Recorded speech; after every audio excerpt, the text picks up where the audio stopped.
தென்னேரி பள்ளிக்கூடம் நூற்றாண்டு கடந்து இப்போ வந்து மிகப்பெரிய ஒரு விழாவை கொண்டாடிட்டு இருக்கிறாங்க. அந்த இதில் இன்றைக்கி 2வது மாணவராக நம்ம இப்போ சந்திக்கிறோம். பழைய மாணவர் இந்த பள்ளிக்கூடத்தில். சார் வணக்கம். முன்னாள் மாணவராக இந்த பள்ளிக்கூடத்தை பற்றி என்ன நினைக்கிறீங்க, அதை பற்றி சொல்லுங்கள். இந்த பள்ளிக்கூடம் வந்து 1921 18 தொடக்கப்பள்ளியாக இருந்தது. அந்த தொடக்கப்பள்ளியில் தான் நான் வந்து படித்தேன், 1வதுலேருந்து 5வது வரைக்கும். அதன் பிறகு வந்து உயர்நிலைப் பள்ளியில் இங்கே படித்தோம். 2013 மேல்நிலை பள்ளி ஆச்சு. இதில் வந்து எண்ணற்ற நினைவுகளும் எண்ணற்ற தரங்களும் தகுதிகளும் உருவாக்கின இடம் இந்த இடம் தான். இதில் வந்து நாங்கள் பயிலும் போதே வந்து எங்களுக்கு வந்து சிறப்பான ஆசிரியர்கள் வந்து இருந்தாங்க. அவருடைய கண்டிப்பும் அவருடைய அரவணைப்பும் தான் எங்களை வந்து நல்ல ஒரு நிலைக்கு வந்து உயர்த்துச்சு. அந்த தகுதி தான் எங்களுக்கு வந்து இந்த பள்ளியோட பெருமை அப்படின்றது நாங்கள் நினைக்கிறோம். இப்போ என்ன பண்ணுறீங்க? இப்போ நான் வந்து தொழில் புரிஞ்சுன்னு இருக்கேன். தொழிலதிபர்? நம்ம தொழிலதிபர். நிச்சயமாக. ஸோ அன்றைக்கி படிக்கும்போது நீங்கள் ஏதாவது இப்படி தொழிலதிபர் ஏதாவது நினச்சிருப்பீங்களா? இப்படி எந்த மாதிரி கல்வி கொடுத்தது? நான் வந்து டார்கெட் வச்சு படித்ததில்லை. எனக்கு வந்து அன்றைய போது ஜாலியாக, நான் பள்ளிக்கூடத்துக்கு வரத்துக்கே வந்து ஜாலியாக வருவேன். ஜாலியாக ஆமாம், ஜாலியாகவே வருவேன். எனக்கு என்னுடைய குருநாதர் எல்லாம் எனக்கு ஃப்ரெண்டு மாதிரி. என்னுடைய டீச்சர்ஸ் எல்லாம் வந்து நான் வந்து நட்பாக தான் பழகுவேன். டீச்சருன்றது பள்ளியில் பேசுகிறதும் தனிப்பட்ட முறையில் வந்து உறவு, எனக்குன்னு ஒரு உறவுகள் வச்சுக்கின்னு அம்மா அப்பா அதுமாரி அண்ணன் அதுமாரின்ற மாதிரி தனிப்பட்ட முறையில் பேசிங்கன்னா அவங்களுக்கு நல்ல ஒரு அடிக்டாக இருப்பேன். அதனால் நான் எனக்கு ஸ்கூல் வர்றது எனக்கு ரொம்ப பிடிக்கும். அந்த ஸ்கூல் வரத்துனால ஜாலியாக வந்து, ஏன்னா எனக்கு கண்டிச்சா கூட அதுக்கப்புறம் அடுத்த செகண்ட் என்னை வந்து அரவணைக்கிறதுக்கு அவங்க வந்து என்ன பண்ணுறாங்க, ஆறுதல் படுத்துவாங்க. இந்த மாதிரி இருக்கக்கூடாதா, இது மாதிரி இருக்கணும், ஒரு நல்ல முறையில் செயல் பண்ணணும். சுடித்தனமாக இருக்கிறதுனால என்ன பண்ணால் கண்டிப்பாக இருக்கும். அதை வந்து கண்டித்தாலும் அடுத்த செகண்டே வந்து கூப்பிட்டு தனிப்பட்ட முறையில் பேசுவாங்க. எல்லார் மத்தியிலும் இருக்கும்போது ஒரு நல்ல பிஹேவியர் இருக்கணும் அப்படின்னு சொல்லி. மாணவர்கள் பார்த்தீங்கன்னா ஆசிரியர்கள் அடிக்கக்கூடிய நிலைமையில் இருக்குது. அதை எப்படி பாருங்க, காலம் மாறி அதுக்கு வந்து பேரண்ட்ஸ் தான் காரணம். அதாவது என்னென்னா, எங்கள் பேரண்ட்ஸ்லாம் வந்து அந்த காலத்தில் என்ன பண்ணாங்கன்னா, அடங்கலைன்னா தான் இங்கே வந்து சொல்லிட்டு போவாங்க. இவன் வந்து ஸ்கூலில் வீட்டில் வந்து சரியாக படிக்க மாட்டான், சரியாக இருக்க மாட்டான், தெருவில் போய் விளையாடுறான், அப்படிலாம் வந்து தெருவில் வீணாக விடாமல் நல்ல முறையில் இவங்களை வந்து கண்ட்ரோல் பண்ணுங்க அப்படின்ட்டு ஆசிரியர்களை சொல்லி கண்டிக்க சொன்னாங்க. ஆனால் இன்றைக்கி வந்து என்னடானா, ஆசிரியர்கள் வந்து பேரண்ட்ஸ் வந்து கண்டிக்கிறாங்க, என் பிள்ளைய ஏன் அடித்த அப்படின்ட்டு. அப்போது அவங்கள கண்ட்ரோல் பண்ணிட்டு பிறகுன்னா பிள்ளைங்களை வந்து ஒழுங்குபடுத்த முடியல. இப்போ ஒரு ஸ்டூடெண்ட் வந்து என்ன பார்த்தீங்கன்னா 5 மணிக்கு மேற்பட்டு தான் போயிட்டு பேரண்ட்ஸ் கிட்ட இருக்கோம். காலையில் 8 மணிக்கு கிளம்பி வரோம், சாயங்காலம் 5 மணிக்கு மேற்பட்டு என்ன பண்ணுறோம், அவங்க வீட்டில் போயிருக்காங்க. இந்த இடைப்பட்ட நேரத்தில் அன்றைய காலத்துலாம் பார்த்தீங்கன்னா எல்லாருமே வேலைக்கு போவாங்க. இன்றைய காலத்தில் கண்டிப்பாக வேலைக்கு போயிட்டு தான் பிழைக்க வேண்டிய சூழ்நிலை இருக்கிறதுனால பேரண்ட்ஸ் கையில் வந்து காலையில் எழுந்து ஷிஃப்ட்டுக்கு போயிருந்துருக்காங்க. அப்போ அவங்களும் பசங்களை கண்டுக்கிட்டு இல்லை. ஸ்கூலில் வந்து கண்டிக்கிறவங்களையும் வந்து பேரண்ட்ஸ் என்ன பண்ணுறாங்க, விட மாட்டுறாங்க. அப்படி இருக்கும் பட்சத்தில் வந்து ஒழுங்காக இருக்க முடியல பசங்களால். நீங்கள் படிக்கும்போது பார்த்தீங்கன்னா அந்த காலத்தில் இருந்த அதே லொக்கேஷன் தான் இப்போ இருக்கா? இப்படி பள்ளியில் ஏதாவது மாற்றம் இருக்கா? நாங்கள் படிக்கும்போது வந்து பில்டிங் வந்து எல்லாம் ஷீட் போட்டு இருந்தது. அது இல்லாமல் இந்த அரச மரம் தான் எங்களுக்கு வந்து ஒரு பல கற்பனைக்கு இடம் இது. அந்த பள்ளி பருவத்தில் வந்து பல கற்பனைகள், கிளிகள், பாக்கள், அது மாதிரி ஒரு சிறகடித்த பறவைகள் மாதிரி நாங்கள் இருந்தோம். அந்த மரத்தடியில் படிக்கும்போதே வந்து பல சிந்தனைகளோடு ப்ளசண்ட்டாக இருக்கும் அந்த இடம். மர சூழல் எல்லாம் நல்லாயிருக்கும், இயற்கை சூழலாக இருக்கும். இப்போ வந்து எல்லாம் கன்ஸ்ட்ரக்ஷனில் பில்டிங் உயர்ந்திருக்கு, மாணவர்கள் வந்து குறைவாக இருக்காங்க. நாங்கள் படிக்கும்போது ஒரு கிளாஸ்க்கு 3 ABCன்னு இருந்தது. ஒரு கிளாஸில் வந்து 45 பேர்லேருந்து 50 பேர்கிட்ட இருப்பாங்க. அப்படி இருக்கும்போது 150 பேர் படிப்பாங்க ஒரு கிளாஸ்லேயே. இப்போ 10th வந்து 150 பேர் அதுமாதிரி இருப்பாங்க. ஸோ இந்த நிலையில் நிறைய CBSE என்னென்னவோ சொல்கிறாங்க, அது எப்படி பாருங்க? உங்கள் காலத்துலலாம் அந்த மாதிரி கிடையாது. இப்போ அதை பற்றி எப்படி பாருங்க? CBSEன்றது வந்து என்னன்னா, இன்றைக்கி வந்து அது பிஸ்னஸ் தான் என்னை பொறுத்த வரைக்கும். நீங்கள் ஜாலியாக படிக்கிறீங்க, அந்த காலத்தில் ஜாலியாக வருவேன் போவேன் ஸ்கூலு. இப்போ வந்து பசங்களுக்கு வந்து சுமையாக இருக்கா எப்படி இந்த கல்வி வந்து சுமையாக இருக்கிறான்னா அவங்க வந்து புரிதல் வந்து தவறாக இருக்கும். ஒன்று வந்து ஸ்டூடெண்ட்டுக்கும் டீச்சருக்கும் வந்து ஒரு அண்டர்ஸ்டாண்டிங் வந்து பிஹேவியர் வந்து குறைஞ்சதுன்னா, இல்லை சரியில்லைன்னா அந்த பையனுக்கு வந்து இந்த இடம் வந்து வர்றதுக்கு சுமையாக தான் தெரியும். அது அந்த ஸ்டூடெண்ட்டுக்கும் டீச்சர்ஸ்க்கும் உள்ள நல்ல ஒரு நெருக்கம் இருந்ததுன்னு வச்சுக்கோங்க, உடன்பாடோட, அது வந்து கஷ்டமாக தெரியாது. இப்போ சுமைன்றது வந்து புக்ஸ் மட்டும்தான். அன்றைக்கி வந்து நாங்கள் வந்து 5 சப்ஜெக்ட்டு தான் புக்ஸ் எடுத்து வந்தோம். அந்த 5 சப்ஜெக்டில் வந்து நான் 7 பீரியடில் வந்து ஒரு பீரியட் PETயாக இருக்கும். இப்போ இன்றைக்கி PETன்றது வந்து யாரும் கொண்டாடுறதில்லை. அந்த PET தான் வந்து ஒரு மனுஷன், ஒரு ஸ்டூடெண்ட்டோட மனநிலை வந்து ஃப்ரீயாகும். அது இல்லாமல் உடல் ஆரோக்கியத்தை எல்லாத்தையும் கொடுக்கும். மனநிலையும் உடல் ஆரோக்கியத்தையும் இருந்தாக்கா எந்த ஒரு பயனாலையும் சிறந்த மனனாக திகழ முடியும். அடுத்த கட்ட நிலையை வந்து யோசிக்க முடியும். இந்த பள்ளியை வந்து நாங்கள் எங்கள் ஊரில் வந்து இருந்ததுக்கு மிகப்பெரிய சிறப்பாக நாங்கள் நினைக்கிறோம்.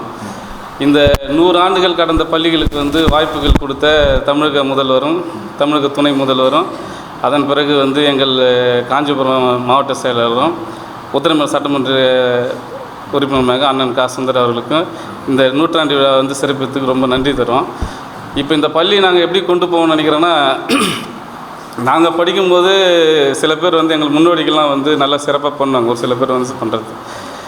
இந்த பள்ளியோட தேவைகள் என்னென்னு அறிஞ்சு நாங்களாம் வந்து இப்போ ஒரு பழைய மாணவர்களாக ஒன்று கூடி என்ன தேவைன்னு அறிஞ்சு அதை செய்யணும்னு மேம்படுத்தணும்னு நினைக்கிறோம். அது இல்லாமல் இந்த காஞ்சிபுரம் மாவட்டத்தில் தென்னேரி கிராமத்தில் இந்த பள்ளியின் மூலிமா அநேக அரசு ஊழியர்கள் உண்டு.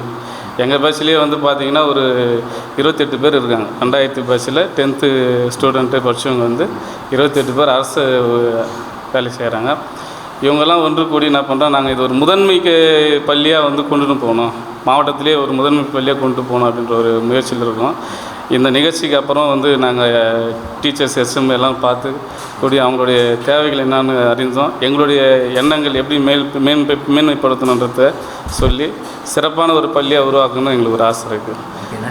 நன்றி.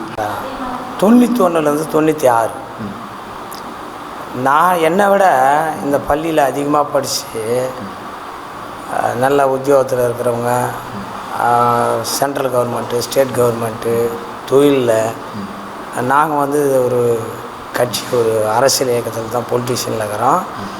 இதில் பார்த்திங்கன்னா இந்த பள்ளியில் படித்தவங்களில் எங்கள் செட்டில் இருக்கவங்க கூட ரொம்ப அரசு உத்தியோகத்தில் இருக்காங்க. ஒரு பள்ளியில் படிக்கிறது அந்த காலகட்டங்கிறது ரொம்ப முக்கியமான நாள். அதனுடைய அருமை அப்போ தெரில, இப்போ தான் தெரியுது. அதனால தான் இந்த 100ஆண்டு விழா 1921 இந்த ஸ்கூலு ஒரு கீட்டுக்கோட்டை, அதில் மரத்தடி, புளி மரத்தடியில் எங்கள் ஊர் நல்லப்பேணி ஜமீன்னு ஒருத்தர் இருக்கார், அவர் வரதராஜன் நாயுடுன்னு சொல்லி, அவர் வந்து இடம் கொடுத்து அவர் கட்டடத்தில், அதாவது கீத்துக்கோட்டை அந்த இதுவில் முதல்ல ஆரம்ப பள்ளி 1921 ஆகஸ்ட் மாதம்னு சொல்கிறாங்க, தேதி சரியாக தெரியல. அந்த நாளில் அந்த மரத்தடியில் தொடங்கப்பட்ட இந்த பள்ளி தான் அது. அதன் பிறகு அவருக்கு வாடகை கொடுத்துருக்காங்க கவர்மெண்ட்டு. அதன் பிறகு மிடில் ஸ்கூலுக்கு வருது இந்த ஒன்றியத்துக்கு ஏற்பட்ட யூனியனில், வாலாஜாபாத்தில் மிடில் ஸ்கூல் வரும்போது உள்ளாவூர்ன்ற கிராமத்துக்கு போயிடுது. இந்த காஞ்சிபுரம் மாவட்டம் முதல்ல வந்து செங்கல்பட்டு டிஸ்ட்ரிக், இது ஜில்லா, அது காஞ்சிபுரம் தாலுக்கா. இப்போ காஞ்சிபுரம் மாவட்டம், வாலாஜாபாத் தாலுக்கா. அப்போ வந்து செங்கல்பட்டு டிஸ்ட்ரிக்டாக இருக்கும்போது உள்ளாவூர்ன்ற கிராமத்துக்கு மிடில் ஸ்கூல் போயிடுது. அதன் பிறகு வந்து இந்த ஆரம்ப பள்ளியாக இங்கே செயல்பட்டுனே இருக்கும்போது இவங்க போயிட்டு எங்களுக்கு மிடில் ஸ்கூல் வேணும்னு இந்த ஊர் பெரியவங்க, அப்போ இருந்த முக்கியஸ்தர்கள்லாம் போயிட்டு அரசாங்கத்தில் கோரிக்கை வைக்கிறாங்க. அதன் பிறகு அவங்க என்ன சொல்கிறாங்க, அடுத்ததாக இந்த யூனியனில் ஒரு ஹையர் செகண்டரி ஸ்கூலுக்கு, ஹை ஸ்கூல் கொண்டு வரணும், ஓல்டு எஸ்எல்சி அப்போ சொல்கிறாங்க, அதை கொண்டு வரணும் அப்படின்னு சொல்லும் போது இடம் தான் இல்லை, இடம் கொடுக்குற மாதிரியா இருந்தால் நீங்களாம் கொஞ்சம் துட்டு ஸ்பான்சர் பண்ணுற மாதிரி தான், நிதி கொடுக்குற மாதிரியா இருந்தால் கட்டிடங்களுக்கு நம்ம இந்த பள்ளியை தென்னேரிலேயே நாங்கள் அமைச்சு தரோம், எப்படியே மிடில் ஸ்கூல் இல்லை ஹை ஸ்கூலாகவே ஸ்ட்ரைட்டாக கொண்டு வந்துடுறோம் அப்படின்னாங்க. அந்த நேரத்தில் இந்த குடும்பத்தார், அந்த நல்லப்பேணி ஜமீன் வரதராஜன் நாயுடு தன்னுடைய அந்த அவருடைய இடத்துல இடம் கொடுத்து அவர் நன்கொடையாக ஒரு கட்டிடம் கட்டி கொடுத்துருக்கார். 1959 1921 அங்கே ஆரம்பித்த அந்த பள்ளி, ஆரம்ப பள்ளியாக 1959 ஒரு கட்டிடம் கட்டி கொடுக்குறாரு. அது ஊர் மக்கள் ஒத்துழைப்போடு தான். ஊர் மக்கள் அப்போது எல்லாமே லோவாக தான் இருந்திருப்பாங்க, ஒரு சில பேர் தான் வசதியாக இருந்திருப்பாங்க, மீதி பேர்லாம் அவ்வளோ வசதியாக இருந்திருக்க மாட்டாங்க அந்த கிராமத்தில், ஏன்னா இது விவசாய பகுதி. அப்போது அந்த ஸ்கூலில் 59 தான் எல்லாருக்கும், இங்கே எல்லாருக்கும் தெரியும், இங்கே இருக்கிறவங்க எல்லாருக்கும் என்னடானா 59 தான் தெரியும் எல்லாருக்கும். இந்த சுற்று வட்டாரத்தில் தான் படிக்கிறாங்களா எப்படி? ஆமாம், எல்லாமே வாலாஜாபாத் காஞ்சிபுரத்தில் போய் படிச்சிருக்காங்க. அந்த தெரேசாபுரம் மெல்ரசாபுரம் அங்கே படிச்சிருப்பாங்க அந்த காலத்தில். அப்போ என்ன ஒரு 50 பேர் 100 பேர் படிக்கிறது பெரிய விஷயம் இல்லையா? ஆனால் அவ்வளோ அப்போ ஒரு குறிப்பிட்ட ஆளுங்க தான் வாலாஜாபாத் போய் படிக்கிறவங்க மட்டும்தான் இங்கே வந்து படிக்கிறாங்க. அப்போ ஓல்டு எசன்ஸ் இருக்குது. நீங்கள் படிக்கும்போது எப்படி இருந்தது? நான் சொல்லி வந்துடுறேன். 72 ஓல்டு எசன்ஸி முடிஞ்சிடுது. 59 ஸ்டார்ட் பண்ணி 72 முடியுது. அதன் பிறகு 6வதுலேருந்து 10வது +1 வருது இல்லை அந்த பேட்டையில் நான் வந்து 91ல் 6வது வந்து சேர்றேன். நான் 91ல் 6வது வந்து 96 96 என்னுடைய பேட்ச்சு. நல்லா படித்து இந்த இடத்துல நல்லா இந்த மண்ணில் இருந்தவங்க எல்லாருமே நல்லா இருக்காங்க. என்னோட இருந்தவங்களாம் நல்லா இருக்கிறாங்க. அந்த காலம் வந்து ரொம்ப நல்ல இது 90 செல்லாம் நல்ல ஆசிரியர்கள் அவங்களுடைய அறிவுரைகள் அன்றைக்கி நாங்கள் ஏற்றுக்கலாம் கூட இன்றைக்கி அதெல்லாம் உணர்றோம். அன்றைக்கி கூட நாங்கள் அதை பற்றி எங்களுக்கு தெரில. 1996ஆம் ஆண்டு ஜூன் மாதம் 3ஆம் தேதி இந்த பள்ளிக்கூடத்தில் வந்து கலை ஆசிரியராக, அதாவது ஓவிய ஆசிரியராக சேர்ந்தேன். சேர்ந்த நாள்லேருந்து இந்த பள்ளிக்கூடம் என் வீடு வேறு, என் பள்ளிக்கூடம் வேறுன்னு நான் பார்த்தது கிடையாது. என் பிள்ளை வேறு, இந்த பள்ளிக்கூட பிள்ளைகள் வேறு என்று பார்த்ததில்லை. ஏன்னா நான் இங்கே வரும்போது பிள்ளைகள் 800 பிள்ளைகள்கிட்ட இருந்தாங்க, 790 பேர் இருந்தாங்க. மேல்நிலை பள்ளியில் உயர்நிலை பள்ளியாகத்தான் இருந்தது. உயர்நிலை பள்ளியாக இருந்தபோது அந்த பிள்ளைங்களுக்கு நம்ம ஆசிரியர்கள் வந்து சொல்கிறது தான் தெய்வ வாக்காக இருந்தது. வீட்டில் அவங்களுக்கு அப்பா எல்லாம் விவசாயிகள், அப்பா அம்மா எல்லாருமே விவசாயிகள். அவங்களுக்கு வந்து வெளி உலகம் இங்கே ஆசிரியர்கள் சொல்கிறது தான் தேவ வாக்காக இருந்தது. அதனால் அவங்களாம் நல்லா என்ன நம்ம ஆசிரியர்கள் விதைக்கிறோமோ அதுதான் அவங்க அறுவடை செய்தாங்க. அப்பத்துலேருந்து 2017 வரை நான் இந்த பள்ளிக்கூடத்தில் இருந்திருக்கிறேன். மேல்நிலை பள்ளி ஆகிறதுக்கு எல்லா இதுவும் பண்ணும்போது ஊர் மக்கள் எல்லாருமே வந்து நல்லா உழைச்சாங்க. ஓல்டு ஸ்டூடெண்ட்ஸ் வந்து நல்ல ஒத்துழைப்பு கொடுத்தாங்க. ஒவ்வொரு வருஷமும் ஆசிரியர்கள் தினத்துக்கும் மற்ற எந்த ஒரு வேணும்னாலும் சுதந்திர தினம், குடியரசு தினம் எல்லாத்துக்கும் இங்கே படித்து சென்ற மாணவர்களும் இந்த ஊரை சேர்ந்தவர்களும் எல்லாரும் தான் வந்து இங்கே சிறப்பிப்பார்கள். பிள்ளைங்களுக்கு எது தேவை என்று கேட்டாலும் அப்பப்போ வந்து எல்லாமே செய்துட்டு போவாங்க. எதுவுமே குறை வச்சதே இல்லை. இருக்க இடம் இல்லை. நான் இந்த வரும்போது பிள்ளைகள் வந்து 10வது பிள்ளைகளுக்கு மட்டும்தான் டெஸ்க் பெஞ்ச் இருந்தது. மற்ற பிள்ளைங்களுக்கெல்லாம் தரையில் தான் நாங்கள் உட்கார வைப்போம். தரையில் தான் உட்கார வைப்போம். ஆனால் வகுப்பறைகள் இருந்தாலும் அது தரையாகத்தான் இருந்தது.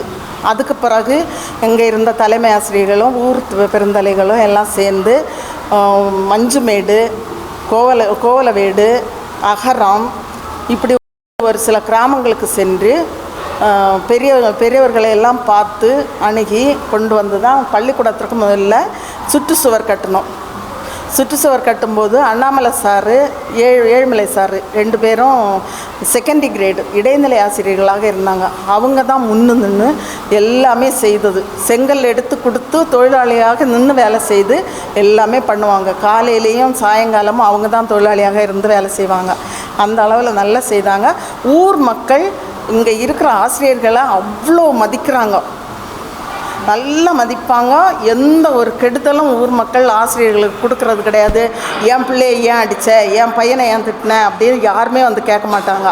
அவன் வந்து நல்லா இருக்கணும்னு தான் இந்த ஊர் மக்கள் இன்னும் நினைக்கிறது. அதுதான் பொதுவாக வந்து பார்த்திங்கன்னா நகர்ப்புற மாணவர்களுக்கு இங்கே இருக்கிற கிராமப்புற மாணவர்களுக்கு வித்தியாசம் இருக்குது. இங்கே மாணவர் கூடுறது வேறு, அங்கே கூடுறது வேறு.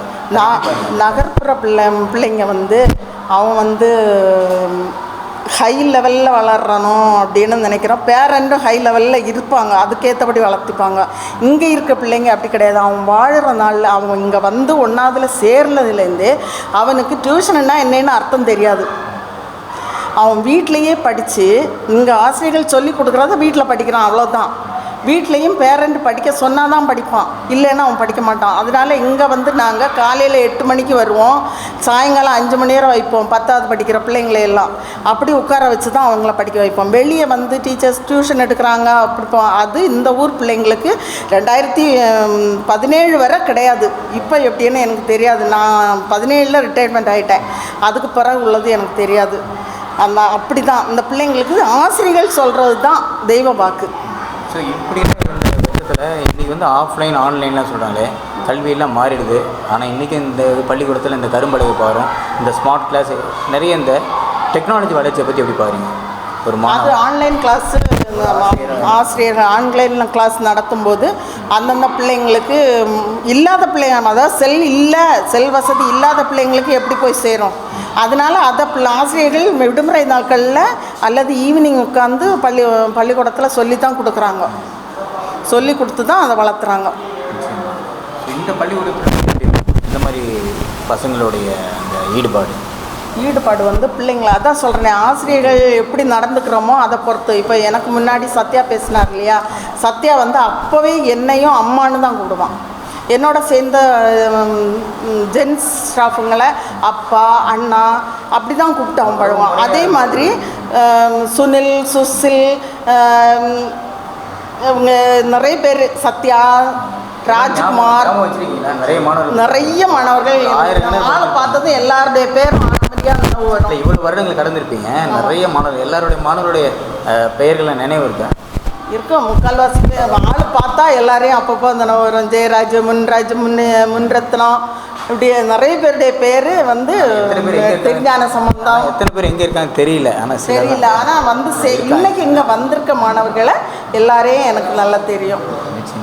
ஸோ இந்த நூற்றாண்டு வந்து எப்படி பெருமைப்படுறீங்க? ரொம்ப சந்தோஷமாக இருக்குது. நானும் அதில் ஒரு மெம்பராக இருக்கிறேனேன்னு சொல்லும்போது பள்ளிக்கூடத்தை பற்றி நான் ரொம்ப சந்தோஷப்படுறேன். என் வாழ்க்கையிலையும் எனக்கு இந்த பள்ளிக்கூடம் என் தாய் வீடு மாதிரி தான். நீங்கள் பழைய மாணவர்கள் வந்திருக்கீங்க, எந்த மாதிரி ஒரு பெருமைப்படுறீங்க? ரொம்ப சந்தோஷமாக இருக்குது. இந்த ஸ்கூல் நாங்கள் படிக்கும்போது இருந்ததுக்கும் இப்போ நிறைய டெவலப்மெண்ட் ஆகிருக்கு. நாங்கள் படிக்கும்போது இருந்த பில்டிங்கு சின்ன சின்ன பில்டிங் இருந்தது. அதுக்கப்புறம் இப்போ நிறைய பெரிய பெரிய கன்ஸ்ட்ரக்ஷன் ஆகி பெரிய லெவலில் இருக்குது. ஆனால் ஜஸ்ட் அப்போ இருந்த சூழ்நிலைக்கு இப்போ இருக்க நாங்கள் படிக்கும்போது 800 மெம்பர்கிட்ட இருந்தாங்க. இப்போ ஸ்டூடெண்ட்ஸ் 10th கம்மியாகி போச்சு. மேக்ஸிமம் 400 சில்லறை ஏதோ தான் சம்திங்கே இருக்குது.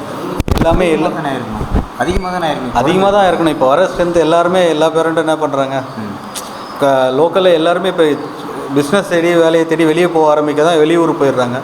இப்போ லோக்கலில் யாருமே அதிகமாக ஸ்ட்ரென்த்து ஊர் ஜனமும் குறைஞ்சிடுச்சு. முன்ன மாதிரி இருந்தால் அப்போ எல்லாருமே ஊரில் இருந்ததெல்லாம் எல்லாருமே இங்கே தான் படித்தோம். நாங்கள் படிக்கும்போது எங்களுக்கே 2-3 செக்ஷன் இருந்து ஒரு செக்ஷனும் 60-70 பசங்க இருந்தாங்க. இப்போ பார்த்தீங்கன்னா ஒரு செக்ஷன்லேயே 20 பசங்க கூட இல்லைன்றாங்க. அதுவும் ரொம்ப மனசு கஷ்டமாக இருக்குது. ஆனால் ஃபங்க்ஷன் ரொம்ப சிறப்பாக நடந்தது. இந்த சிறப்பு நடத்தி கொடுத்த தலைமை ஆசிரியருக்கும் விழாக்குறையருக்கும் நன்றி தெரிவிச்சுக்கிறேன். நீங்கள் எந்த காலத்தில் படித்தீங்க? ஒரு 2008 பேட்ச் வெளியே வந்தேன். 8 நினைக்கிறேன், கரெக்டாக சம்திங் நான் தெரியல. அந்த நேரத்தில் எப்படி இருந்தது உங்களுடைய மனநிலையை வரும்போது? அப்போல்லாம் ஸ்கூலுக்கு வந்தோன்னா ஜஸ்ட்டு காலையில் வந்தால் ஈவினிங் போகிற வரைக்கும் எப்படி ஸ்கூல் டைம் போகுதுன்னு தெரியாது. இப்போ எங்களுக்கு முன்னாடி பேசின ட்ராயிங் டீச்சர்லாம் நாங்கள் இருக்கும்போதுலேருந்து இப்போ லாஸ்ட்டு 2017-18 தான் ஒரு ரிட்டைர்மெண்ட் ஆனாங்க. அவங்க இருக்கும்போது அவங்க ஒரு குரூப், ஒரு டீச்சர்ஸ் செட்டு, ஒரு ரெகுலராக இருந்த மூமெண்ட் அது. அவங்க பேட்சிலெல்லாம் பார்த்திங்கன்னா அப்போ ஒரு மாஸ்லாமணின்னு ஒரு வாத்தியார் இருந்தார். அவர் எச்சமாக இருக்கும்போது தான் 97-98 ஃபஸ்ட்டு இது பர்சன்டேஜ் ஆஃப் 10th வந்தது. அவர் அதுக்கப்புறம் தான் எல்லா டீச்சர்ஸ் அண்டு ஸ்டூடெண்ட்டை இம்ப்ரூவ் பண்ணி பர்சன்டேஜ் வைஸ் அப்போ தான் மேலே வந்தது. எங்கள் பேட்ச் அப்போ தான் எல்லாேருக்கும் இம்ப்ரூவ்மெண்ட் வந்தது. அதுக்கப்புறம் அவருக்கு அடுத்தது நிறைய எச்சம் மாற இம்ப்ரூவ்மெண்ட் இப்போயும் நல்லா தான் வந்துட்டுருக்கு. இப்போட வெளியே பார்த்தோம் 12th 95-96% எடுத்திருக்காங்க போன பேட்ச்சு. 10th 90 ஏதோ எடுத்திருக்காங்க பர்சன்டேஜ் ஸ்டூடெண்ட் வெளியே போயிருக்காங்க. என்னென்னா ஸ்ட்ரென்த்து தான் குறைஞ்சது. ரொம்ப மனசு கஷ்டமாக இருக்குது. இவ்வளோ ஸ்ட்ரென்த்து அதிகமாக எதிர்பார்த்தோம். அந்த ஏரியா, அந்த ப்ளே கிரவுண்ட் பார்த்தீங்கன்னா ஃபுல்லாக இருக்கும் ஜனம் ப்ரேயர் நிற்கும் போது. இப்போ அதில் ஒரு 25% கூட பர்சன்டேஜ் மாணவங்க இல்லை. அதுதான் கொஞ்சம் மனசு கஷ்டமாக இருக்குது. இங்கே படித்த மாணவர்களுடைய பிள்ளைகள் படித்தாலுமே இது ஃபுல்லாக இருக்கும். கண்டிப்பாக நான் தான் ஒரே வார்த்தை சொல்லிட்டேனே, யாரும் உள்ளூரில் இல்லையே, பாதி பேர் வெளியே போயிட்டாங்களே. அதனால தானே இப்போ ஜனத்தொகை குறைஞ்சது. எங்கள் கூட படித்த பாதி பசங்க ஒரு லெவல் ஒரு கவர்மெண்ட் ஜாப் அது மாதிரி இருக்காங்க. ஒரு சிலர் எல்லாம் ப்ரைவேட் ஒர்க் அது மாதிரி வெளியே போய் ஜாயின் ஆகிறதால இப்போ லோக்கலில் ஜனங்க ரொம்ப கம்மியாகிடுச்சு. நிச்சயமாக. அடுத்த கட்டமாக இந்த பள்ளிக்கூடம் என்ன மாதிரி வளர்ச்சி அடையணும் நினைக்கிறீங்க? கண்டிப்பாக அடுத்த ஸ்டெப் போகணும், இம்ப்ரூவ்மெண்ட் பண்ணணும், இன்னும் நிறைய பசங்க சேரணும். ரொம்ப சந்தோஷமாக இருக்குது. நானும் 94 1999 வரைக்கும் இங்கே படித்தேன், 10வது வரைக்கும். இப்போ எனக்கு 2 பசங்களை இங்கே தான் படிக்கிறாங்க. பையன் 9th, பொண்ணு 7th படிக்கிறாங்க. இந்த பள்ளி உருவாக இடம் அளித்த முன்னோர்களுக்கு இந்த நேரத்தில் நன்றி தெரிவிச்சுக்கிறேன். என் ஆசிரியர் பெருமக்களுக்கும் மற்றும் என் பயின்றவர்களுக்கு அனைவருக்கும் இந்த நேரத்தில் நீங்கள் படிக்க நான் என்ன மாதிரியான இந்த மறக்க முடியாதுன்னா, அப்போது ஸ்ட்ரென்த்து அதிகம், நிறைய பசங்க இருந்தாங்க என் கூட. இப்போ எல்லாம் வந்து வெளியே சேர்த்துறாங்க. இப்போ கொஞ்சம் கம்மியாக இருக்குது ஸ்ட்ரென்த்து. அது அதிகமாக அரசு பள்ளி யாரும் வருதில்லைன்னு சொல்கிறீங்களா? ஆமாம். நிச்சயமா. அரசாங்க பள்ளியில் படித்தவங்க தான் இன்றைக்கி பெரிய பெரிய பதவிகள்லாம் இருக்காங்க. எங்கள் கூட படித்தவங்களும் ஆமாம் இப்போது இந்த இடம் கொடுத்தாங்க சொன்னீங்களா, அவரும் இங்கே தான் படித்தார். அவர் கேப்டன். அவருக்கு இந்த நேரத்தில் ரொம்ப நன்றி நான் தெரிவித்தேன். ஏன்னா இப்போ ஒரு 2 சென்ட் வாங்கினோன்னா கூட நமக்கு இப்போ எவ்வளோ ரொம்ப கஷ்டம் இப்போ இருக்கிற காலகட்டத்துக்கு. அந்த காலத்தில் அவங்க இவ்வளோ பெரிய இடத்தையே வந்து கொடுத்துருக்காங்கன்னா அது ரொம்ப பெரிய விஷயம். இந்த நேரத்தில் ரொம்ப நன்றி தெரிவிச்சு. இல்லை இந்த பள்ளிக்கூடத்தில் மாணவர்கள்லாம் இணையணும்னு சொல்லிங்க, சேர்ந்து படிக்கணும். எங்கள் கூட படித்தவங்க, இதுக்கு முன்னாடி படித்தவங்க எவ்வளோ பேர் இருக்காங்க. நிறைய பேர் எல்லோரும் வர முடியல. பள்ளிக்கு நிறைய நன்கொடை செஞ்சவங்க இன்னும் நிறைய பேர் இருக்காங்க. அவங்களுக்கெல்லாம் இந்த நேரத்தில் வர முடியாதவங்களுக்கும் சேர்த்து நாங்கள் நன்றி தெரிவிச்சுக்கிறேன் இந்த நேரத்தில். ஓகே. கழிச்சு 100ஆண்டு விழாவில் கலந்துக்கிறதுல எனக்கு ரொம்ப சந்தோஷம். இந்த ஸ்கூலில் படித்த மாணவிகத்தில் எனக்கு ரொம்ப பெருமை. முன்ன இருந்த காலத்தில் வந்து டீச்சர்ஸ்க்கு நாங்கள் பயப்படுவோம். அவங்க அந்த தெருவில் வராங்களா இல்லை நாங்கள் வேறு தெருவில் பூந்து ஸ்கூலுக்கு வருவோம், வீட்டுக்கு போவோம். இப்போ வந்து டீச்சர்ஸ்க்கு எதிரவே கூட பிள்ளைங்க நடந்து வராங்க. அவங்கள வச்சு கூட ரீல்ஸ் பண்ணுறாங்க. அது மாதிரி இப்போ மாறிட்டுருக்கு. சோஷியல் மீடியாவும் ஒரு காரணமாக இருக்கலாம். அது மட்டும் தான் குறையே தவிர மீதி எதுவும் குறையில்லை. விழாவில் கலந்துக்கிட்டு ரொம்ப சந்தோஷம் எனக்கு. என்னோடய ஃப்ரெண்ட்ஸ்லாம் நிறைய பேர் பார்த்தேன், டீச்சர்ஸை பார்த்தேன். இப்போவும் எனக்கு அந்த பயம், அவங்கள பார்க்குறப்போ போய் பேச முடியல, சாதாரணமாக பயம் இருக்குது. அப்போ இருந்த கல்வி தரத்துக்கு அது ரொம்ப பெருசு. இப்போ இருக்கிறதுக்கு அப்போ ரொம்ப நல்லா இருந்தது. ஸோ மாணவிகள் எப்படி நினைக்கிறேன்? இன்றைக்கி நிறைய மாணவிகள் கூட இப்போ நீங்கள் சொன்ன மாதிரி பயமற்று போய் இப்போ கலாச்சாரம் மாறி போய் கிடையாது. அது எப்படி பார்க்குறீங்க? அதுக்கும் காரணம் ஃபோன் மட்டும்தான் சார். அதான் மொபைல் ஆன்லைன் வந்து தான் இந்த சரி.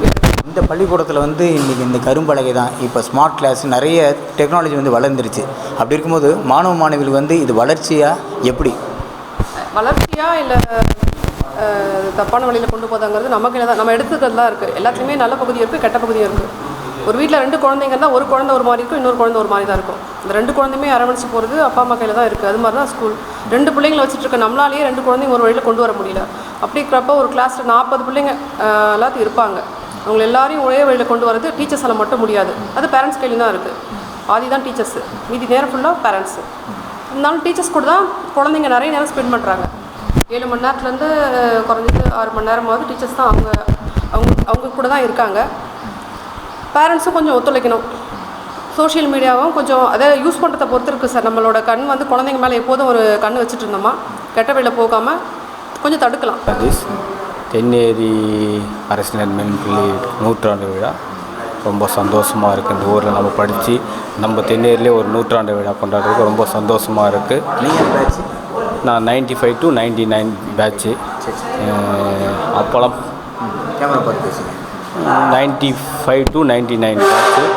அப்போ படிக்க சொல்ல நல்ல சந்தோஷமான ஒரு வாழ்க்கை. கல்வின்றுனா படிப்புனாவே ஒரு இது தான். ஸ்கூலுக்கு அன்றைக்கி கேட்டிருந்தீங்கன்னு அப்படி சொல்ல மாட்டீங்க. அன்றைக்கி காலகட்டம் வேறு, இன்றைக்கி காலகட்டம் வேறு. இன்றைக்கி உணர்ந்து பேசுகிறோம், அன்றைக்கி உணராமல் பேசுகிறோம். அதனால் இன்றைக்கி விழா கொண்டாடுறது இதேமாரி எல்லா ஊர்லேயுமே அரசினர் மேல்நிலைப் பள்ளிகளும் இந்த விழா மாரி கொண்டாடினா நல்ல முன்னாள் மாணவர்கள் சந்தோஷமாக இருப்பாங்க. மறுபடியும் இதே ரூமுக்கு இந்த வகுப்பறைக்கு வந்துருக்கீங்க, ரொம்ப ரொம்ப சந்தோஷமாக இருக்குது. இதுமாதிரி லைஃப் அவ்வளோதான், போனது தான். அது விட்டது வந்து திரும்பி பிடிக்க முடியாது. இனிமேல் வர லைஃப்பை தான் நம்ம என்ஜாய் பண்ண முடியும். அப்போயே லைஃப்பை என்ஜாய் பண்ணாமல் விட்டுட்டோம். இப்போ இருக்கிற லைஃப்பை இனிமேல் வர காலங்களில் சந்தோஷமாக இருக்கணும் தான் நம்ம விரும்புகிறோம். அந்த நாளில் ஊரில் இருந்த பெரியவங்க இந்த ஸ்கூலு மரத்தடியில் அதுக்கப்புறம் பில்டிங் கொடுத்தவங்க அதெல்லாம் பெரிய கிஃப்ட்டு தான் எங்கள் ஊருக்கு. அந்த அன்றைக்கி கொடுக்க தான் இன்றைக்கி இவ்வளோ பெரிய படிக்க முடிஞ்சது. பெரிய ஸ்கூலாக உருவாகி இப்போ ஆலமரம் மாரி இருக்குது. அப்போ அவங்களுக்கு நம்ம இப்போ இருக்கிறவங்க ரொம்ப கடமைப்பட்டிருக்கு. நீங்கள் அந்த தொடக்க பள்ளியிலேயே நீங்கள் படிச்சிங்க. அப்போ எப்படி இருந்தது? அந்த நான் படித்தது 3வது வரைக்கும் தான் படித்தேன். 3வது வரைக்கும் படிச்சிங்க? ஆமாம். அதுக்கப்புறம் படிக்கல? போகல. ஆமாம். 3 வரைக்கும் படிச்சிங்கன்னா ஏன் அதுக்கப்புறம் அப்படியே விவசாயம் ஏரியா, அதனால் அப்படியே போயிடுச்சு. படிப்பு இன்ட்ரெஸ்ட் இல்லை. அந்த 3 வரைக்கும் படிக்கும்போது எப்படி இருந்தா? நினைவு இருக்கா? இருந்தது. அதிகமாக ஸ்கூலுக்கே வரமாட்டோம். அதுலேயும் ஸ்கூல் வர மாட்டீங்க? நாட்கள் தான் வருவீங்க? ஆமாம். அப்பா அம்மா அது அப்பா சின்ன வயசில் இறந்துட்டார். அதை கவனிக்கக்கூடிய அம்மா வந்து விவசாயம் கைனிக்கு போயிடுவாங்க. நான் ஸ்கூலுக்கு போகிறேன்ட்டு துணி எடுத்து பைய கொடுப்பாங்க. நான் போயிட்டு சுற்றி வந்து மறுபடியும் வீட்டிலே வச்சுட்டு விளையாடுறது கைனிக்கு போகிறது அப்படியே இருந்துட்டோம். அந்த 3ஆம் வகுப்புலேயே கழனிக்கு போயிட்டீங்க? ஆமாம் ஆமாம், நிச்சயமா. ஸோ 3ஆம் வகுப்புலேருந்து விவசாயம் மாதிரி இப்போ வந்து ஒரு பழைய மாணவனாக இங்கே வந்து இங்கே நிற்கிறீங்க. இப்போ நிற்கும் போது என்ன தோணுது? அப்போ படிச்சிருக்கலாம் தோணுதா? நம்ம படிச்சிருக்கலாம், படிச்சுருந்தா இன்னும் நல்லா இருந்திருக்கோம். நம்ம அடுத்தவங்களுக்கு நல்லா உதவியாக இருந்திருக்கலாம்னு தோணும். இருந்தாலும் இப்போ உதவியாக தான் இருக்கீங்க. ஆமாம், இருக்கீங்களே, விவசாயம் இருக்கீங்களே, விவசாயம் தான் பண்ணி இப்போ விவசாயி தான். ஆமாம், அது சொல்லுங்க. நிச்சயமாக 3ஆம் வகுப்பு படித்தாலும் வந்து பள்ளிக்கூடத்துக்கும் சரி நாட்டுக்கும் சரி ஒரு விவசாயம் வந்து பெருமைப்பட்டுருக்கீங்க. வாழ்த்துக்கள். அதை போலவே தொடர்ந்து அப்பொழுது நாடாளுமன்ற உறுப்பினராக இருந்தவர்கள் மறுபடியும் சமுதாய சிஎஸ்ஆர் ஃபண்டில் அப்படிப்பட்ட ஒரு கட்டடம் 2005 தொடர்ந்து பல நிகழ்ச்சிகளை நம்முடைய பெற்றோர் ஆசிரியர் கழகமும் பள்ளி மேலாண்மை குழுவும் இன்னும் கூட இந்த பள்ளியை உயர்நிலை பள்ளியில் இருந்து கடந்த காலங்களில் 2019ஆம் ஆண்டில் அது மேல்நிலை பள்ளியாக தரம் உயர்த்தப்பட்டதற்கு அன்றைக்கு உறுதுணையாக இருந்த அன்றைய ஒன்றிய பெருந்தலைவர், அதை போலவே அதற்கு உண்டான அரசின் பங்குத்தொகை வழங்குகின்ற வகையில் NRM Sons, Banu Nagappan, Ramesh, AB Vijaya Perumal, Thenneri Thiraiyan இளைஞர் சேவை மன்றம், ஏரிப்பாசன தங்க தலைவர் பாபு நாயுடு, டிசி துரை, வினோபாஜி, கட்டவாக்கம் நரசிம்மன், சத்யகுமார் செந்தில், தென்னேரி பாஸ்கரன் போன்ற நல்ல உள்ளங்கள் எல்லாம் அன்றைக்கு இந்த மேல்நிலை பள்ளி ஆக்குவதற்கு உண்டான நிதி நிலைமை சரி செய்த நிலைமை ஆக்டிவ் நிறுவனத்தின் சார்பாக இப்போ இன்னும் கூட நம்முடைய முதலமைச்சர் அவருடைய பிறந்த நாளை ஒட்டி மார்ச் 1ஆம் தேதி நம்முடைய சத்யா அவர்கள் இந்த ஆண்டு தேர்வு எழுதுகிற அனைத்து மாணவர்களுக்கும் அந்த தேர்வு உபகரணங்களை வழங்குகின்ற அந்த நிலைமையும், அதை போலவே நம்முடைய பானு நாகப்பன் அவர்கள் அந்த அமிர்தம் அறக்கட்டளை சார்பாக பள்ளி சீருடை வருஷா வருஷம் வழங்குகின்ற ஒரு நிலைமை. அதே போலவே நாங்களும் பள்ளி மாணவர்கள் 10ஆம் வகுப்பில் முதல் 3 இடம், +2ல் முதல் 3 இடம் பெற்ற மாணவர்களுக்கெல்லாம் ஊக்கத்தொகை வழங்குகின்ற வகையில் எல்லாம் நீங்களாம் நல்லா படிக்க வேண்டும் என்கின்ற வகையில் அதையும் வழங்கி கொண்டிருப்பதெல்லாம் இதெல்லாம் எதுக்கு செய்கிறாங்க? நம்ம அம்மா மகாலட்சுமி பேசுனாங்க, அரசாங்கத்தினுடைய அந்த திட்டங்களை எல்லாம் சொன்னாங்க. அதை தொடர்ந்து நம்முடைய எழிலரசி அவர்கள் பேசுனாங்க, டிஓ. அரசு என்னென்ன திட்டங்கள் எவ்வளவோ செய்கிறது, 14 திட்டங்கள் என்று சொன்னாலும் அதையெல்லாம் தாண்டி கல்விக்கண் திறந்த காமராஜர் என்று சொல்லுவாங்க. அதனால தான் காமராஜருடைய பிறந்த நாளை கல்வி வளர்ச்சி நாள் என்று முத்தமிழறிஞர் கலைஞர் அவர்கள் அந்த நாளை ஜூலை 15ஐ கல்வி வளர்ச்சி தினமாக கொண்டாடுகின்ற வகையிலே ஒரு அரசு உத்தரவை போட்டார்கள்.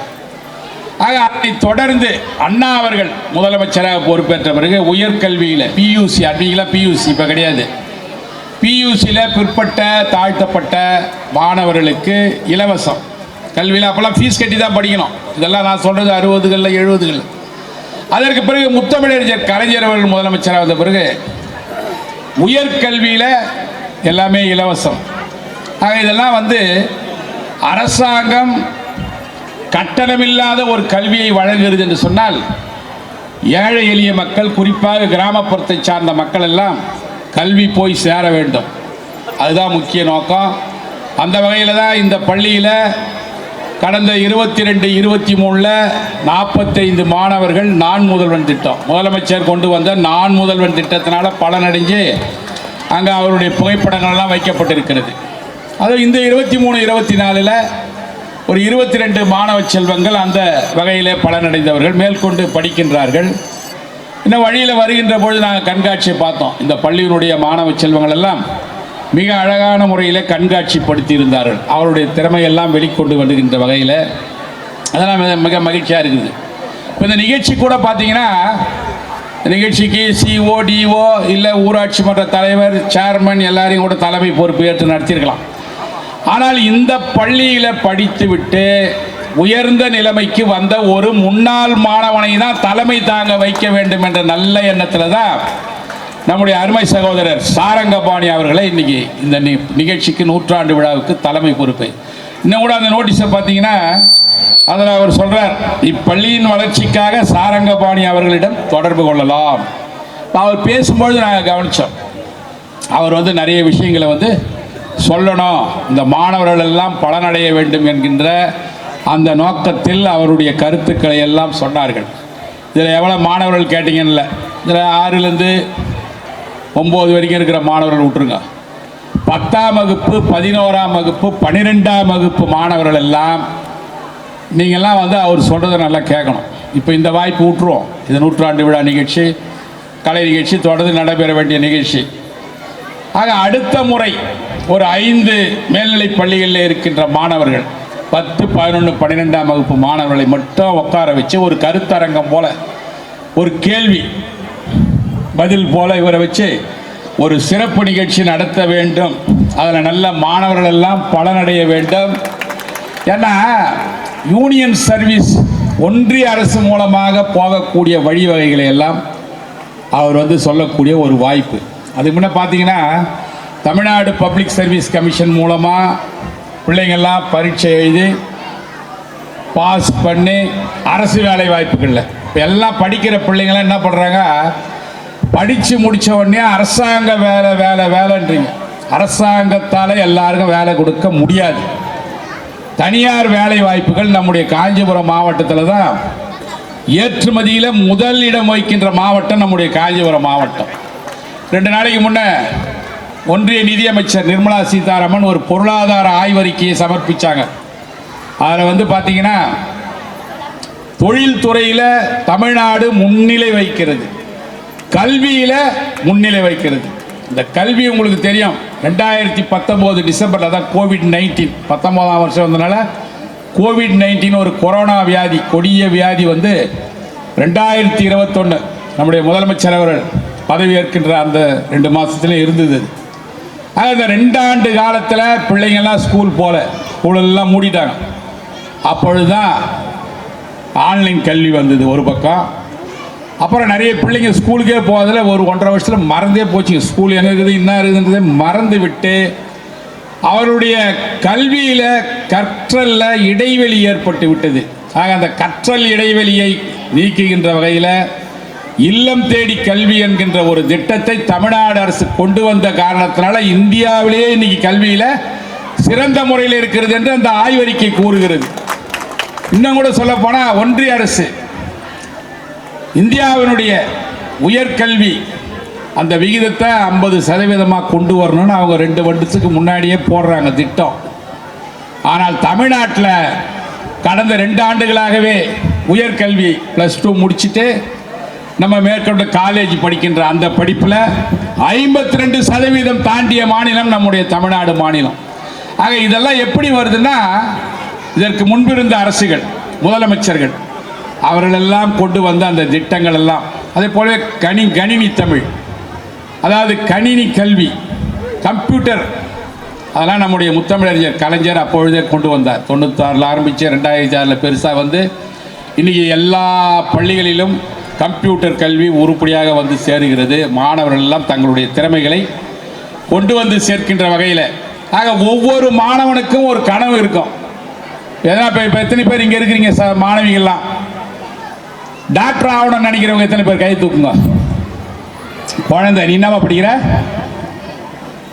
4th ஸ்டாண்டர்ட் படிக்கிற குழந்தை பேர் என்ன? சபிதாவா? சபிதா வந்து டாக்டர் ஆகணுன்ற கனவுல இருக்குது. அதுக்காக முதல்ல பாராட்டி கை தட்டுங்க. இதெல்லாம் வந்து அந்த வயசுல இருந்தே அப்படி வரணும். கலெக்டர் ஆகணும்னு நினைக்கிறவங்க யாரு? ரைட், பாராட்டுக்கள். மாணவர்களோட கை தூக்கலாம். ஆசிரியர்கள் ஆகணும்னு நினைக்கிறவங்க யாரு? நீ என்ன படிக்கிற? 2ஆம் கிளாஸ் படிக்கிறது, டீச்சர் ஆகணும்னு அந்த அம்மாவுக்கு ஆசை. விவசாயி ஆகணும்னு நினைக்கிறவங்க யார்? கை தூக்குங்க.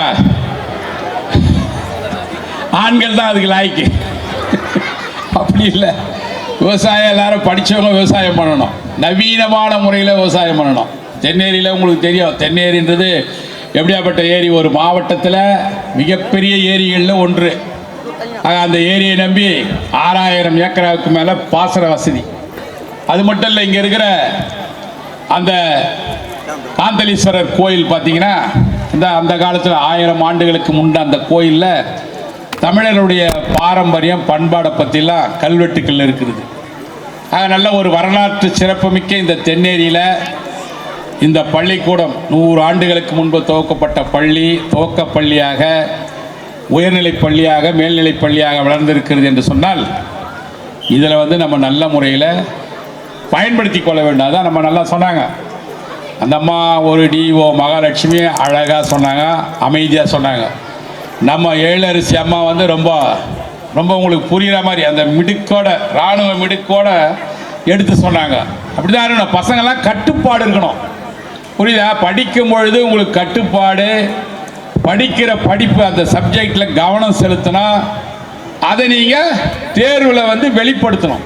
தேர்வில் வெளிப்படுத்துறது தான் முக்கியமானது. நிறைய மதிப்பெண்களை பெற வேண்டும். அதெல்லாம் செஞ்சால் ஒவ்வொரு மாணவனும் முதல்வன் நான் முதலமைச்சர் தொடங்கினார, அது முதலமைச்சர் பதவி இல்லை. உங்களுடைய இடத்துல நீங்கள் முதல்வன் ஃபஸ்ட்டு பிளேஸ் பிடிக்கணுன்றதுக்காக அதை சொல்லியிருக்கிறாங்க. எனவே அரசு தருகின்ற அந்த பல்வேறு திட்டங்களை எல்லாம் பயன்படுத்தி நீங்கள் உங்களுடைய கல்வியிலே மேம்பட வேண்டும். பள்ளிக்கு நம்ம உறுதிமொழி வாசித்தாங்க இல்லையா? உறுதிமொழி வாசிக்கும்போது நம் பள்ளி நம் பெருமை. ஆக நாம் பள்ளிக்கு பெருமை சேர்க்க வேண்டும், பள்ளியால் நாம் பெருமை சேர்க்க அடைய வேண்டும். அதுதான் இவரும் சாரம் சொன்னார்.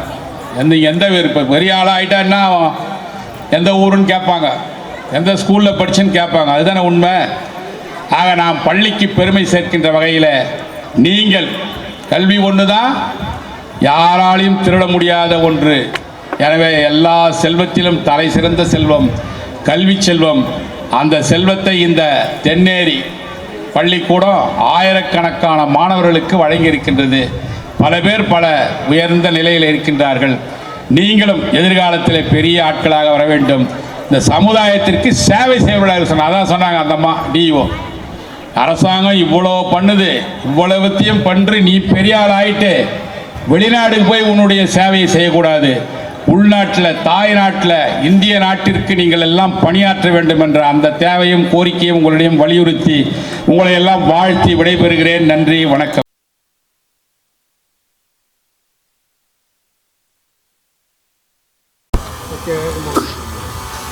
காஞ்சிபுரம் மாவட்டம் வாலாஜாபாத் வட்டம் தென்னேரி கிராமத்தில் உள்ள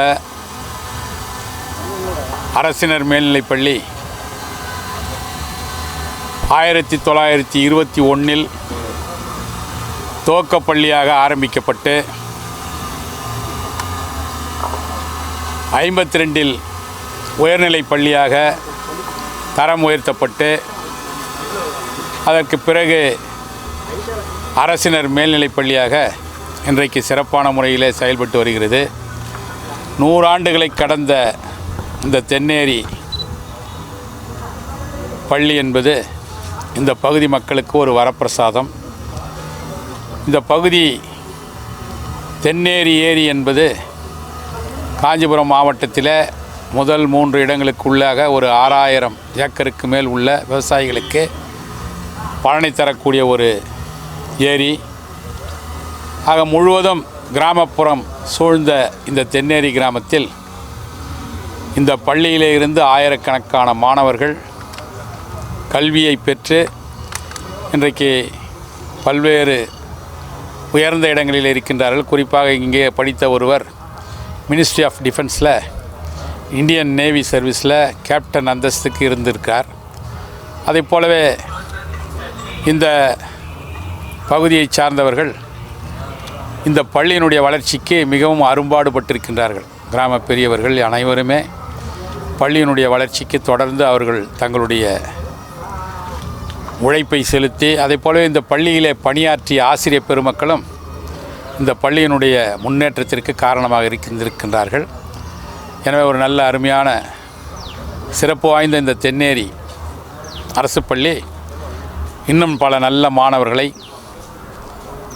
கல்வியிலே மேம்படுத்த செய்கின்றவர்களாக உருவாக்கக்கூடிய வகையில் பணியாற்ற வேண்டும் என்று நாங்கள் இந்த 100ஆண்டு விழாவிலே பங்கேற்று வாழ்த்தி இருக்கின்றோம். மாணவர்கள் எல்லாம் அரசு தரும் திட்டங்களால் பலனடைந்து தங்களுடைய கல்வி கனவை நிறைவேற்றுகின்ற வகையில் படிப்போம் என்று உறுதியேற்றிருக்கின்றார்கள். நன்றி, வணக்கம். மாணவர்களுக்கு யூனிஃபார்ம் கொடுக்குறோம். ஏன்னா நீங்கள் நல்லா படிக்கணும். இங்கே வந்து கற்றுக் கொடுக்குறவர்கள் ஆசிரியர் எல்லாம் நம்முடைய தெய்வம். அவர்கள்தான் எழுத்தறிவிட்டவன் இறைவன் ஆவான். வீட்டில் தாய் தகப்பன் முதல் தெய்வம், இரண்டாவது கடவுளை வணங்குகின்றோம், மூன்றாவதாக பள்ளிக்கு வருகின்ற போது உங்களை காப்பாற்றக்கூடியவர்கள், கல்வி கற்றுக் கொடுப்பவர்கள் யார்? ஆசிரியர்கள். அவர்களை ஒரு தெய்வம் போல நினைக்க வேண்டும். அதே போல் டாக்டர் கூட, நம்ம டாக்டர் அவங்க என்ன சொல்லுவாங்கன்னா, நீ கடவுளை நம்புங்க, கடவுளை கும்பிடுவாங்க. அதனால் இன்றைக்கி எங்கே போனாலும் நம்முடைய சட்டமன்றம் சொல்லியிருக்காரு, கல்வி அழியாத செல்வம். சரஸ்வதி படத்தில் கல்வியா செல்வமா வீரமா என்ற ஒரு இதெல்லாம் இருக்கிறது. நீங்கள் அனைவரும் அதே போன்று மார்க்கு கம்மியாக வாங்கிட்டு அதுக்காக பல எண்ணத்தில் பல இதில் செய்துக்கிறேன். அதெல்லாம் தவறு. இப்பொழுது நான் சொல்லுகிறேன், என்னுடைய மகள் 2 முறை எம்பிபிஎஸ்லேருந்து நீட்டுக்கு போனாங்க. எம்பிபிஎஸ் முடிச்சுட்டு 2 முறை 20 மார்க்கில் போனாங்க. ஆனால் இந்த ஆண்டு ஆல் இண்டியா கோட்டாவில் சர்ஜன் பாலாஜி காலேஜில் 50 லட்ச ரூபா வருஷம், மெயின்டெனன்ஸ் செலவு 6 லட்சம் ரூபா தனியார் காலேஜில் தான் கொடுத்தாங்க. அதே காலேஜில் தான் எம்பிபிஎஸ் முடிச்சுது. அதனால் நீங்கள் மார்க்கு கம்மியாக வாங்கிட்டோம், இது வாங்கிட்டேன்று அந்த சூசைடு அதெல்லாம் நீங்கள் போகக்கூடாது. அது முட்டாள்தனமான வேலை. மாணவர்கள் கோச்சக்கூடாது, அது தப்பான வேலை. அதே மாதிரி டீச்சர் வந்தது என்ன சொல்கிறாங்களோ அறிவுரை ஏற்றுக்கணும். நீங்கள்லாம் இந்த முறையும் இந்த பள்ளிக்கு சீருடை வழங்க போகிறேன். காஞ்சிபுரம் மாவட்டம் அதே 100 எத்தனை வருது அதிகமாக வந்தாலும் நான் அதை கொடுத்த யூனிஃபார்ம் மட்டும் 90 லட்சம் வரும். மீதி கண்டு தெரியாதவர்கள் ஸ்கூல் ஃபீஸ் 2000. இது போன்ற இது நான் தொடர்ந்து 44 ஆண்டுகளாக பண்ணி கொண்டு வருகிறேன். நீங்கள் படிக்கணும். நீங்கள் படித்து ஒரு தாய் தகப்பனுக்கு நல்ல ஒரு பிள்ளையாக இருக்க வேண்டும். அவர்களுக்கு நீ சம்பாதித்து அவர்களை காப்பாற்ற வேண்டும். இதெல்லாம் எங்களுடைய ஆசிரியர்கள் கற்றுக் கொடுக்கிறார்கள். ஆகவே இந்த 100ஆண்டு விழாவை நீங்கள் எல்லாம் சபதமேற்றுக் கொண்டிருக்கிறீர்கள். யாரும் தவறான மார்க்கு கம்மியாட்டு தவறான எண்ணத்துக்கே போகக்கூடாது. அது ரொம்ப தப்பு. சில பேர் அந்த இதில் 2வது படி பாஸ் பண்ணலாம். இப்போ எலெக்ஷனில் தோத்துடுறாங்க, 2வது முறை நிற்கலையா, 3 முறை நிற்கலையா. எம்ஜிஆர் அவர் வரும்போது கலைஞர் 13 ஆண்டுகள் ஆட்சிக்கு வர முடியவில்லை. அவர் இது பண்ணலையா. அதனால நீங்க மார்க் கம்மியாக இருக்குது என்று யாரும் அதை இது பண்ணக்கூடாது. அடுத்த ஆண்டு படிக்கலாம். ஆகவே நல்ல ஒழுக்கத்தோடும் நல்லதோடும் அப்பா அம்மாவுக்கு மரியாதை கூட, அதே மாதிரி ஆசிரியர்கள் நல்ல ஒரு அடக்கமாக நீங்கள் இருக்க வேண்டும். இருந்தால் எங்களுடைய அறக்கட்டளை சார்பிலே உங்களுக்கு இந்த மார்ச் யார் முதல் மாதம் ஏப்ரலில் வரீங்களோ அவங்களுக்கு நானும் முதல் பரிசு தந்த கேப்டன் சாருமணி அவர்களே, என்னுடைய நண்பரும் பானுநாகப்பன் 2 பேரும் அவர் கல்வி உதவித்தொகை கொடுக்கும்போது தான் தெரியும். நாங்கள் 2 பேரும் மாநில லெவலில் தொழிற்சங்கத்தில் அவர் ஒரு சங்கம், நான் ஒரு சங்கம். இந்த ஊர்லேருந்து 2 பேரும் ஸ்டேட் லெவலில் பதவி பெற்று இன்றைக்கி சிறப்பான முறையில் அந்த சங்கத்துக்கும் அவர் மூலமாக கிராமத்துக்கும் அனைத்து மாணவர்களுக்கும் உதவி செய்து கொண்டு வந்திருக்கிறார். இந்த பள்ளியில் ஒரு சில நிறைகள் குறைகள் இருக்கலாம். அதை இனிமேல் சரி செய்து கொண்டு இவ்விழாவை சிறப்பித்த அனைவருக்கும் நன்றி கூறி விடைபெறுகிறேன். நன்றி, வணக்கம்.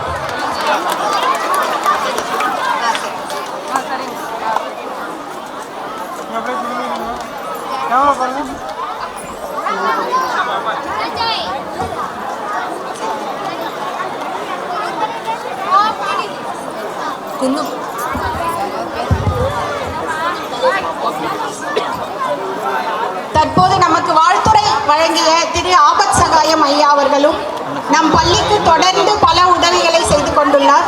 அவர்களும் வாழிய வாழிய வாழிய என்று அனைவரின் சார்பிலும் வாழ்த்துகிறோம். அடுத்து நம் பள்ளி மாணவர்கள் கலை நிகழ்ச்சிக்கு தயாராக உள்ளனர்.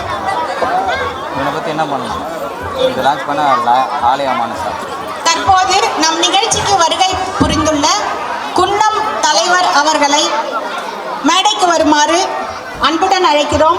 சிறப்புரை ஆற்றுமாறு அன்புடன் அழைக்கிறோம்.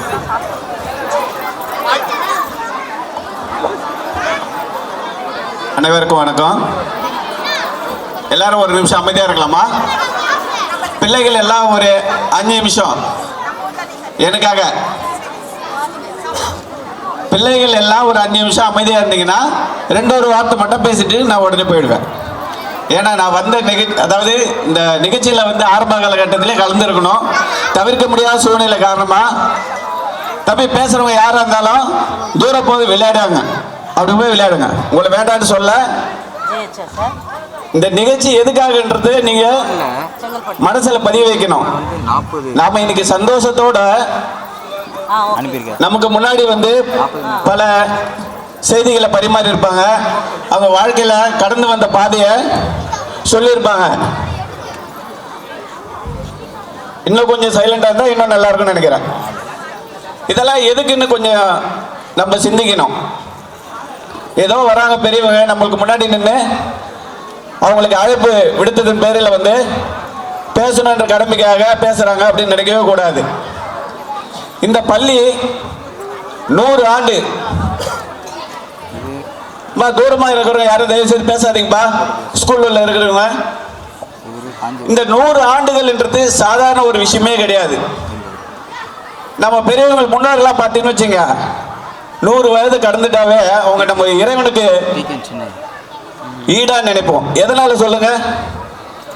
பல பேரை அவங்க வாழ்நாளில் சந்திச்சிருப்பாங்க, நிறைய பேர் வாழ்த்திருப்பாங்க, நிறைய இன்ப துன்பங்கள் அனுபவிச்சிருப்பாங்க. அவங்க வாழால் நம்மளை நல்லா இருக்கிறோம் அப்படின்னு சொன்னால் நாம் ஒரு சந்தோஷத்தை அடைவோம் அப்படின்றதுக்காக அவங்கக்கிட்ட போய் ஒரு ஆசீர்வாதம் வாங்குவோம். ஆனால் அந்த ஆசீர்வாதம் கூட பார்த்தீங்கன்னா நம்ம அவங்கள தேடி தான் போய் வாங்குவோம். கரெக்டுங்களா? சரிங்களா? கரெக்டா இல்லையாமா? ஐயா அவர்களுக்கு பாராட்டுக்களை தெரிவித்துக் கொள்கிறோம்.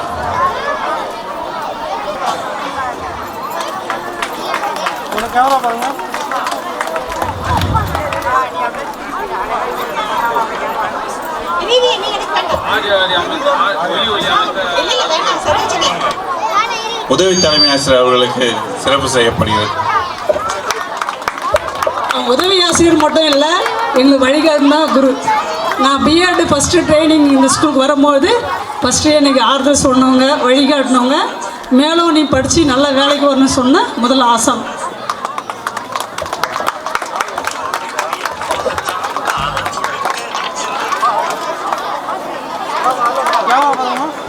மேம் இங்கே பாருங்க.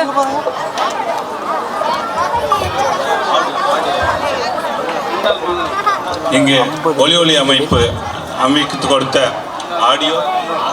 ஆடியோ அருள் அவர்களுக்கு சிறப்பு செய்யப்படுகிறது. பள்ளியின் முன்னாள் மாணவர் அவர்கள் மிக அருமையாக ஆடியோ செட் அமைத்து கொடுத்ததுக்கு சிறப்பு செய்யப்படுகிறது.